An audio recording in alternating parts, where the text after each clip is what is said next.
Number 7. Thinking of saying something wildly inappropriate. You're in a meeting.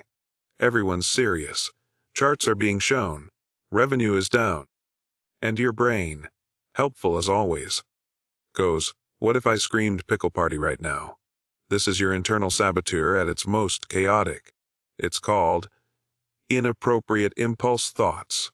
And they're the reason we haven't evolved to have mind-reading powers.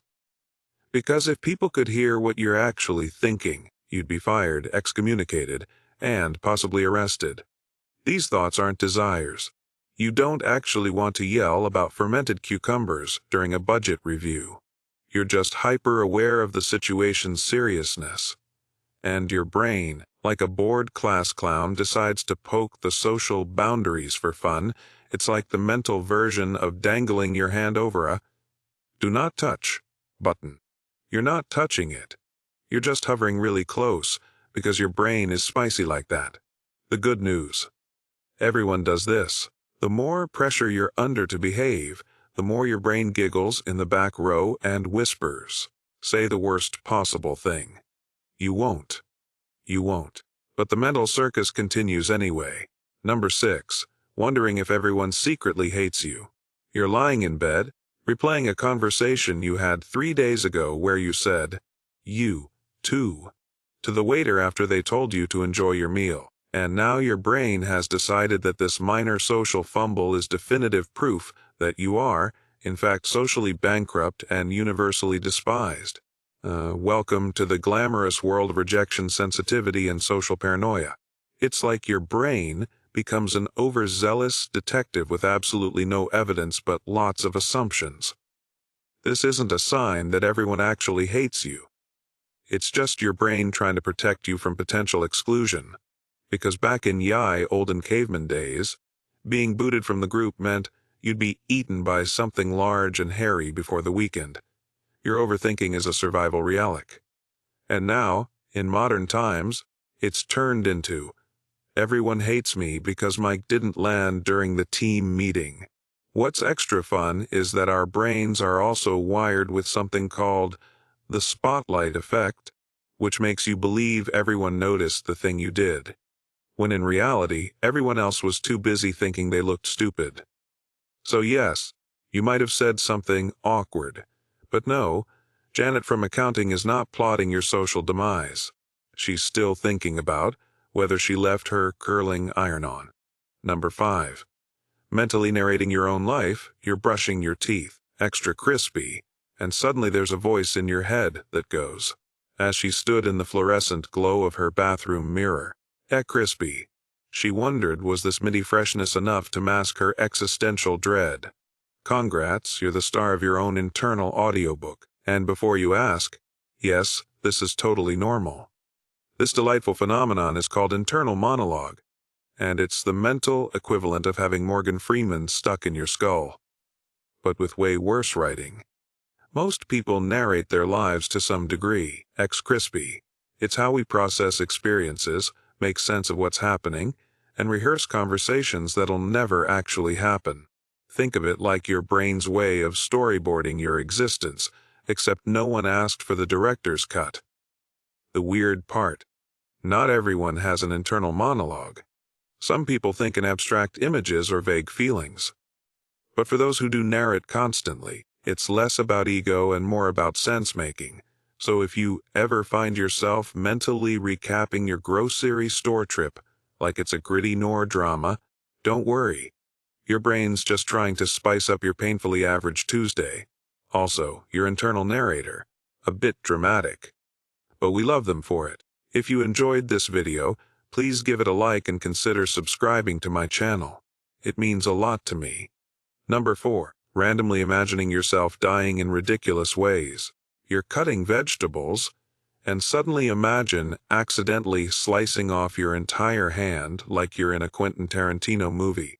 Or you're walking down the stairs and picture yourself tumbling down dramatically, arms flailing, landing in a pose that would get a 10 from the Russian judge. This is your brain throwing a spontaneous deadage for no real reason. And it's weirdly normal. These are called catastrophic thoughts.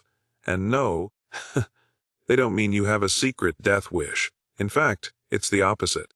Your brain is basically doing threat simulations, like a neurotic flight simulator that only runs crash scenarios. You're hyper-aware of your surroundings, and your brain's like, "Hey, you're holding a knife! That's dangerous!" Here's an unnecessarily graphic mental image, just in case you forgot what sharp means. It's your primitive brain's way of yelling, "Be careful, human," in the most disturbing, unhelpful way possible. This is the same instinct that helped our ancestors avoid falling off cliffs and walking into bare caves.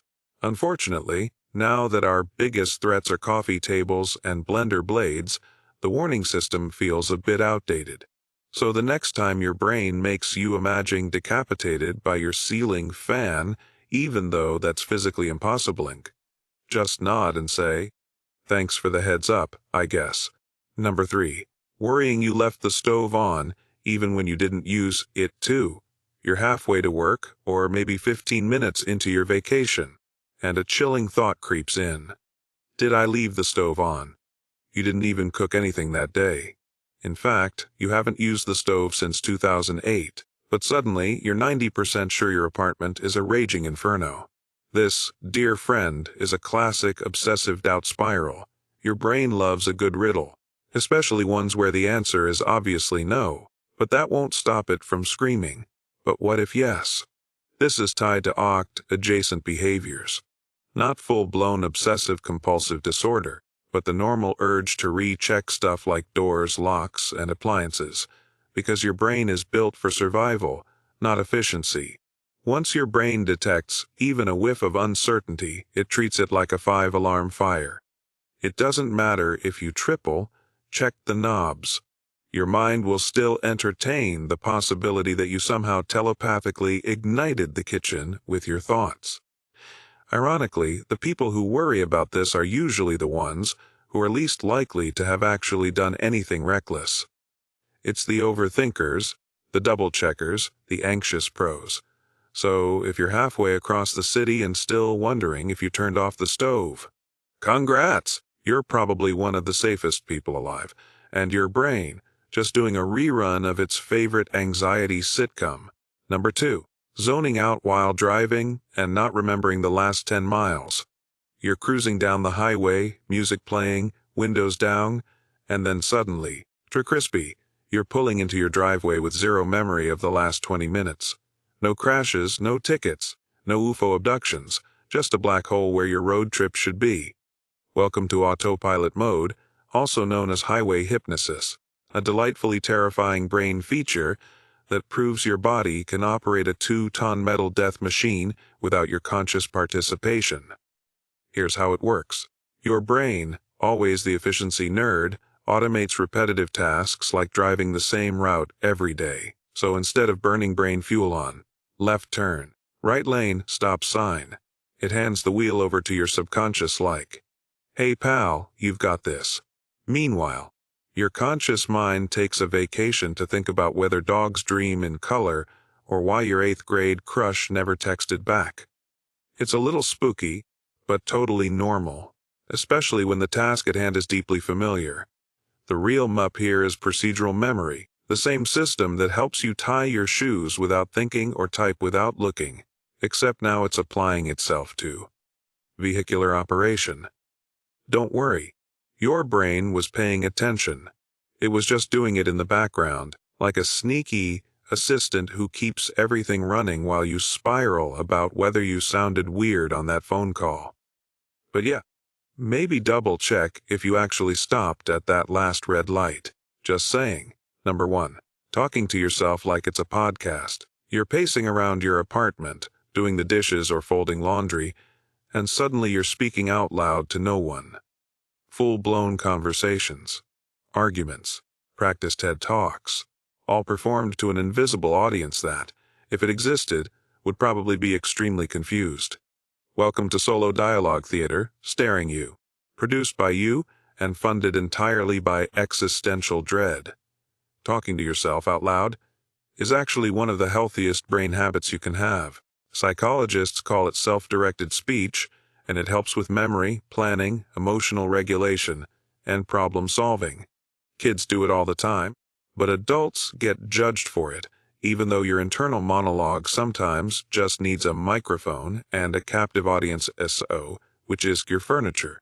And sometimes it's not just self-talk.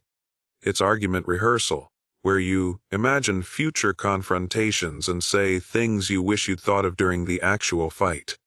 Spoiler: you still won't say them when the moment comes, but at least you got to deliver a killer closing statement to your shampoo bottles. So go ahead, talk to yourself, ramble, rant, narrate.